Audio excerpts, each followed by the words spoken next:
Now, for those of you that do have folks coming over, you want a good recipe, we've got you covered. Chef Massimo Capra is here.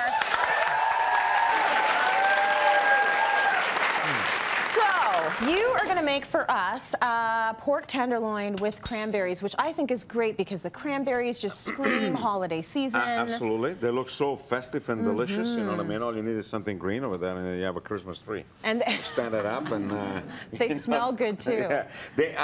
They smell delicious. The whole dish smells really wonderful.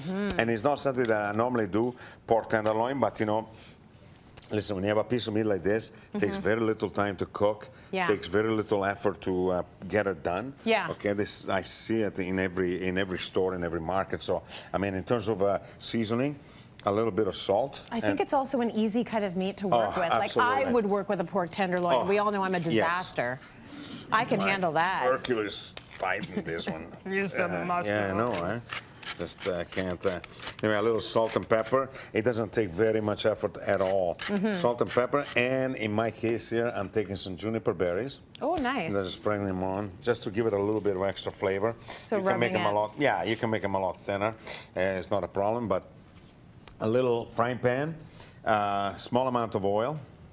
No need for much, and just start searing that. So pretty lean. I mean, the tenderloin is a lean cut of meat as well. Extremely lean, and nowadays you know that pork, you can leave it a little pinkish, and it's perfectly fine. That's not a problem, right? So you can start searing this very easily. You can just get it moving just like that. You can add your flavorings, i.e. sage. Pork and sage, absolutely meant to be together. Maybe a little bit of butter, okay? Just like so. Nice. And start moving it about, and maybe let's increase a little bit of fire. You know, I got scared after last week, all of the smoke over there. You know, I mean, this was going a little too fast. Here's the thing you need to know. We try and prepare so that by the time the segment happens, it's hot enough, and sometimes it gets too hot. No, but everything cooked really fast. No, it did. It was boom, good. Like microwave fast, right? You know, I mean, that was really quick. You know?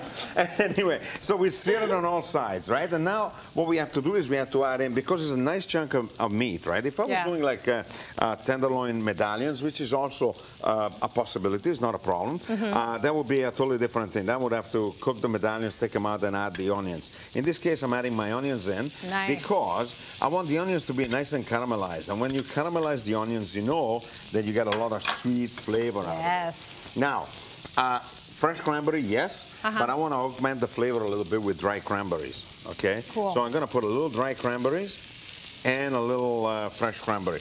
And by the way, juniper berries. If you don't have juniper berries, you don't want to buy juniper because, you know, you use it once a year. Right. By all means. A good substitute for that be a splash of gin right in there right now. Splash of gin? Yeah, gin, yeah. Okay. You know, I mean, we all have everybody some of has that. gin. No juniper berries in the house, but gin, I'm sure that it exists. The gin you can find. The gin you can find, exactly. So then all we need is a little bit of sherry. Okay. Because we are continuing the theme of sweetening it up a little bit, right? Right. So a little bit of sherry, just like that. And Massimo, it takes a long time to caramelize those onions, doesn't it? It takes a while. It will take a little bit of time. It takes about 15, 20 minutes. But don't despair. I'm adding a little bit of sugar. And just to show you, a little bit of garlic, a lot of garlic. A lot of garlic? I find it very sweet, right? I mean, so, and it just offers the beautiful, beautiful garlic flavor, and the sweetness of it is just incredible, right? It's a good mix. And then, once it is all seared and the onions are all seared and everything else, just put a little bit of broth on it, and then you can just cook it for like 10, 15 minutes on the fire, just like that. And what you get is this. Look at how gorgeous that is. That's exactly what comes out. Oh, all right? Now, I put a little string around this pork tenderloin. Why did you tie it? Because technically, we should never poke the meat when you're cooking it. You should never poke it. Because what happens is all the juices will come out. Oh, okay. You only test it maybe at the end of the cooking period. Maybe you just give it a little quick check, you know, if it's okay, and that's about it, right? But so this tenderloin is done. Okay, my sauce is practically ready. Yeah. Just like that. And I don't want a sauce that is too brothy. I want to reduce it nicely. I want to make it really good and tasty. But same thing here. Now we're going to cut it in little chunks. Nice. Just like so. And it's perfectly done, so it's not overdone. It's the right amount of tenderness. Absolutely. You don't want it overcooked. You don't want it undercooked. Right. Okay, so it can be a little bit more, maybe this one here, but you know, I mean, you decide what tenderness you want and the kind of cooking doneness that you like. I'm not, you know what, I have never been the chef that actually went crazy on people because they wanted a steak well done. Oh, you aren't one of those, huh? I'm not. Because a lot of chefs are like, no, just get out of my restaurant. Yeah, you know what? I'm not cooking that. So it's like a char. Who's eating the steak? Exactly. Who's paying for the steak? If you want it well done, you should have it well done. You know, who's paying for the steak? Who's paying for the steak? You know, that is the question. So that's exactly the point, right? I mean, I don't care.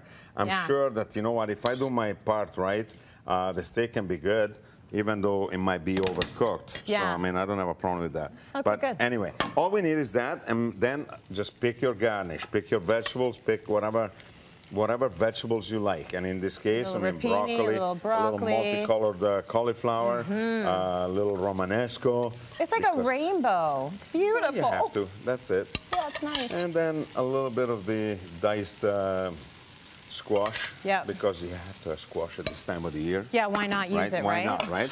And that's it. That's a beautiful dinner if ever. And I'll tell you why. Because the cranberries, when you add them in late in the cooking time, okay, they don't overcook. They retain a little bit of the acidity that the cranberries have. And with the dry cranberry offering the sweetness, it's perfectly balanced. It is perfectly balanced. That is a thing of beauty.